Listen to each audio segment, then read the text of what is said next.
오늘 말씀은 갈라디아서 3장 1절로부터 14절까지 말씀입니다. 우리 함께 읽겠습니다. 어리석도다 갈라디아 사람들아, 예수 그리스도께서 십자가에 못 박히신 것이 너희 눈앞에 밝히 보이거늘 누가 너희를 꾀더냐. 내가 너희에게 다만 이것을 알려 하노니 너희가 성령을 받은 것이 율법의 행위로냐 혹은 듣고 믿음으로냐. 너희가 이같이 어리석으냐. 성령으로 시작하였다가 이제는 육체로 마치겠느냐. 너희가 이같이 많은 괴로움을 헛되이 받았느냐. 과연 헛되냐. 너희에게 성령을 주시고 너희 가운데서 능력을 행하시는 이의 일이 율법의 행위에서냐 혹은 듣고 믿음에서냐. 아브라함이 하나님을 믿음에 그것을 그에게 의로 정하셨다 함과 같으니라. 그런즉 믿음으로 말미암는 자들은 아브라함의 자손인 줄 알지어다. 또 하나님이 이방을 믿음으로 말미암아 의로 정하실 것을 성경이 미리 알고 먼저 아브라함에게 복음을 전하되 모든 이방인이 너로 말미암아 복을 받으리라 하였느니라. 그러므로 믿음으로 말미암은 자는 믿음이 있는 아브라함과 함께 복을 받느니라. 무릇 율법 행위에 속한 자들은 저주 아래 있나니 기록된 바 누구든지 율법책에 기록된 대로 모든 일을 항상 행하지 아니하는 자는 저주 아래 있는 자라 하였습니다. 또 하나님 앞에서 아무도 율법으로 말미암아 의롭게 되지 못할 것이 분명하니 이는 의인은 믿음으로 살리라 하였음이라. 율법은 믿음에서 난 것이 아니니 율법을 행하는 자는 그 가운데서 살리라 하였느니라. 그리스도께서 우리를 위하여 저주를 받은 바 되사 율법의 저주에서 우리를 속량하셨으니 기록된 바 나무에 달린 자마다 저주 아래 있는 자라 하였습니다.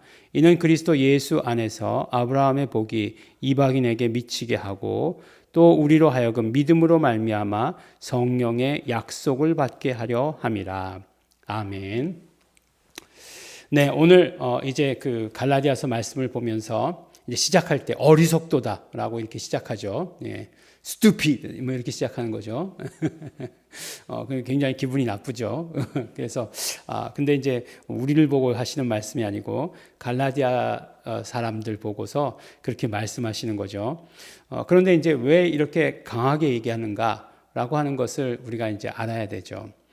이제 그러기 위해서 이제 우리가 이제 구약을 보면 이제 그 이스라엘 사람들, 유대인들이 생각했던 건 뭐냐면 자신들이 선민이라고 하는 거예요. 택함을 받은 그런 민족이다라고 이렇게 얘기하는 거예요. 그래요. 하나님께서 분명히 이스라엘 백성들을 택하셨어요. 유대 민족을 분명히 택하신 것 너무나 분명합니다. 그런데 이제 중요한 것은 무엇이냐면 왜 택하셨는가 하는 것이 굉장히 중요하겠죠. 그러면 그들만 택하셔서 그들만 구원하시려고 그들을 택하셨는가라고 하는 것이 굉장히 중요해요. 근데 성경을 보면 계속해서 모든 족속을 하나님께서는 다 택하신다라고 이렇게 말씀하시는 거예요. 그런데 다 택하시는데 어떻게 택하시느냐, 어떻게 하나님의 뜻을 이루시느냐, 이제 이스라엘 민족을 통해서 이스라엘 족속을 통해서 하나님의 그 뜻을 이루어 가시겠다라고 해서 택하셨다는 의미가 거기에 있는 거예요. 그러니까 이스라엘 백성만 딱 택해 가지고 여기서 이제 이렇게 끝이 아니라 이스라엘 백성을 통해서 온 민족이 다 하나님 안으로 들어오게 하게끔 하시는 것이 하나님의 뜻이라는 거죠. 근데 이제 그 뜻을 이제 알았나요? 예. 구약에 보면은 계속해서 하나님께서 모든 족속, 만방을 이제 모든 이방인들 이렇게 얘기하고 계시는데 그 뜻을 알아듣지를 못하는 거죠. 근데 알아듣지 못하는 이유가 뭐냐면 결국 뭔가 이렇게 갇히게 되는 거죠. 뭔가 이렇게 갇히게 되면 우리도 그렇지 않습니까? 우리가 뭔가 이렇게 크게 뻗어져 나가야 되는데 우리의 생각이 갇히게 되거나 우리의 삶이 갇히게 되거나 그래서 감옥 가면 어떻게 돼요? 아무것도 못하는 거죠. 감옥 가면 아무것도 못하는 거예요. 그래서 보니까 감옥 가면은 몇 년형 그러는데 우리 군대 갈 때 이제 저희는 이제 3년인이 군대 때 갔으니까 근데 군대에서 3년 하고 또 감옥에서 3년 하고는 다르더라고요. 예, 감옥에서 3년은 완전히 정말로 굉장히 긴 기간인 거예요. 네, 그런 긴 기간. 그래서 뭐 7년형을 받았다, 10년형을 받았다 그러면 굉장히 중범죄인 거더라고요. 그래서 그 기간은 인생에서 싹 사라지게 되는 거죠. 근데 우리가 이제 뭐 감옥 얘기를 하려고 했던 건 아닌데 그렇게 갇혀버리면 그러면 아무것도 이루지 못하게 되고 뜻도 펼쳐보지 못하게 되는 거죠. 근데 이제 이스라엘 백성들이 뭐에 갇혔느냐? 율법에 갇혔다는 거죠. 율법에 갇히다 보니까 결국은 아무것도 하나님의 뜻에 대해서 이루어갈 수 없는 그런 사람들이 되었다라고 이렇게 말씀하시는 것이에요. 그런데 하나님의 뜻은 뭐라고요? 계속해서 하나님의 뜻은 정말 이스라엘 백성으로 말미암아서 모든 민족이 하나님 안으로 다 들어오게 하는 것이 하나님의 뜻이었다라고 이렇게 이야기하는 거예요. 근데 너희들이 이제 갇힌 그 율법이 무엇이냐? 오늘 말씀을 보면 이렇게 이어지는 것을 볼 수 있어요. 율법은 어떻게 이어지냐면 행위로 이어져요. 율법은 행위로 이어지고 행위는 어떻게 이어지느냐? 저주로 이어지는 거예요. 왜냐하면 이 행위가 모든 것을 다 의로운 것만 할 수 없기 때문에. 예. 그러니까 율법이라고 하는 것은 하나만 어겨도 저주인데 이 행위에 초점을 맞추다 보면 모든 행위가 다 옳은 행위만 할 수는 없는 거죠. 그러니까 내가 율법이면 그렇게 할 수 있어요. 그죠? 내가 율법 그 자체이면 내가 하는 게 다 옳은 거야 라고 말한다면 다 옳은 행위가 될 수 있겠지만 율법이 이렇게 정해져 있고 그것도 율법이라고 하는 건 하나님께서 주신 법인데 그 하나님께서 주신 법 안에서 내가 100% 옳은 일만 한다? 예, 그럴 수는 없는 거죠. 그럴 수는 없는 거죠. 아니 뭐 솔직히 말해서 누가 그러더라고요. 이렇게 좀 뭐 이렇게 움직여 보라고 그러면 이렇게 말하는 대로 못 하시더라고요. 이렇게 얘기하더라고요. 그래서 젊은 사람이 그랬어요. 그래서 그래 나이 들면 내 몸을 내 마음대로 못 해. 그렇게 얘기했어요. 예. 근데 뭐 저는 뭐 아직은 그런 상태는 아니지만 그렇다는 거죠. 아니 그러면 뜻은 그렇지만 내 마음은 그렇지만 내 몸이 그렇게 움직이지 않는 수도 있다는 건 아니겠어요? 그러면 어떻게 되는 거예요? 그러면 나는 정말 하나님의 뜻을 다 지키기를 원하고 있는데 내 몸이 그렇게 간다는 거예요. 그러면 율법을 범하는 게 되는 것이고 그러면 어떻게 돼요? 저주 아래 있는 자다라고 이렇게 얘기하는 거예요. 그래서 율법, 행위, 저주로 이렇게 연결되는 거예요. 그런데 믿음이라고 하는 것은 무엇이냐? 오늘 말씀을 보니까 믿음이라고 하는 것은 바로 믿음을 믿어서 성령을 받게 되는 거예요. 성령을 받게 되었다는 것은 무슨 말씀입니까? 성령 하나님께서 내 안에 거하신다라고 하는 그런 의미잖아요. 그러니까 믿음, 성령, 그리고 그 성령을 통해서 성령 받음을 통해서 우리가 어떻게 되느냐? 그것은 곧 아브라함에게 속한 것이 되는데 아브라함에 속했다는 것은 결국 무엇이냐? 아브라함이 받은 복을 우리도 함께 받게 된다라고 이렇게 얘기하는 거예요.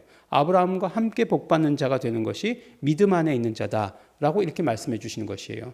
그러니까 우리가 우리가 말씀 가운데 나누었지만 계속해서 이방인들과 유대인들 이 모두를 다 하나로 묶을 수 있는 것이 무엇이냐면 믿음이에요. 믿음이에요. 그런데 믿음이 있는 자는 결국 어떻게 되는 것이냐? 그 아브라함으로부터 내려오는 그 믿음의 복을 아브라함의 그 복을 함께 받게 되는 것이다 라고 이렇게 말씀하시는 것이에요.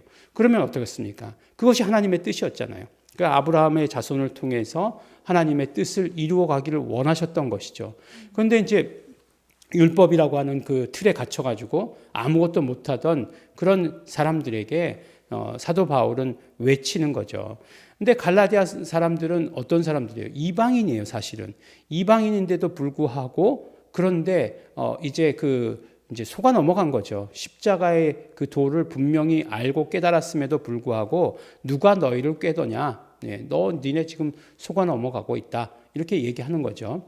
율법의 그런 어떤 행위가 더해져야 구원을 받을 수 있다라고 하는 그런 어떤 착각 속에 있다라고 이렇게 얘기하는 거죠. 그런 의미에서 정말 어떤 우리가 믿음을 순수하게 가지면서 오직 믿음으로라고 하는 것들이 참 약해지게 되는 것을 많이 보게 됩니다. 오직 믿음으로예요. 믿음에서 난 것만이 우리를 살리는 것이에요. 오직 의인은 믿음으로 살리라 라고 이렇게 얘기하는 것이 무엇이에요? 믿음으로 의인은 믿음으로 산다라고 하는 것, 믿음이다라고 얘기하는 거죠. 믿음이다. 오직 믿음이다라고 얘기하는 거예요. 근데 물론 이제 그 다음은 이제 믿음이 어떤 믿음이냐라고 하는 것은 이제 그 다음이에요. 요한복음 같은 데서 말씀해 주시죠. 아들을 영접하는 자, 그 이름을 믿는 자 이렇게 얘기하고 있지 않습니까? 그 이름을 믿는다라고 이렇게 얘기하고 있는 거예요. 영접한다는 말은 무엇이에요? 바로 내 이름으로 왔을 때 영접한다라고 하는 것이에요. 그때 영접한다는 말이 사용되었잖아요. 그러니까 하나님의 이름, 아버지의 이름을 가지고 온 예수를 영접하는 거예요. 그것이 영접이고 다시 설명하는 거예요.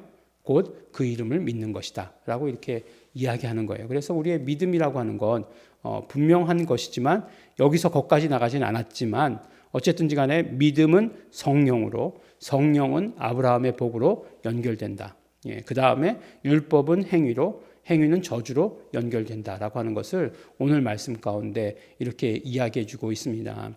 여러 가지 이렇게 긴 거를 이렇게 촥 이렇게 하나로 이렇게 뽑아내는 것이 저의 달란트 아니겠습니까? 여러분 어느 걸 택하겠느냐? 선택의 문제라는 거예요. 그래서 믿음, 성령, 아브라함의 복이겠느냐? 우리는 그러면 뭐 앞에 거 안 보죠. 복만 보죠. 복만 보고도 이렇게 딱 선택하는 거죠. 그렇게라도 선택할 수 있다는 것이에요. 그 믿음으로 말미암은 그 복, 그것을 우리가 받게 될 것이다라고 이렇게 말씀해 주시는 것입니다. 나는 뭐 율법 알지도 못해요라고 이렇게 얘기하지만 율법보다 더 무서운 건 뭐라고요? 율법적이 되는 것. 그거 율법적이 되는 것 중에 가장 흔한 표현 뭔지 아십니까, 여러분? 그거 그렇게 하는 거 아니야. 이렇게 하는 거 굉장히 율법적이 되는 것 쉽습니다. 그렇게 하는 것 아니야. 뭐 우리나라는 그 헌법소원이 제일 많이 걸린 나라래요. 그게 왜 그러냐면 우리나라 사람들은 뭔가 법이 있어도 인정하지 않는데요. 누가 그래? 이렇게 얘기한다는 거예요. 누가 그래? 이렇게 얘기하니까 헌법소원이 제일 많이 걸려있는 나라라고 이렇게 얘기합니다. 그런데 그거 그렇게 하는 거 아니야. 교회에서 많이 듣는 얘기죠. 그거 그렇게 하는 거 아니야. 그거 그렇게 하는 거 아니래요. 굉장히 존댓말 같지만 그 굉장히 그 나쁜 말이에요.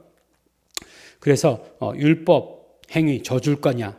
저주를 선택할 것이냐? 믿음, 성령, 아브라함의 복을 선택할 것이냐? 우리 선택에 있습니다.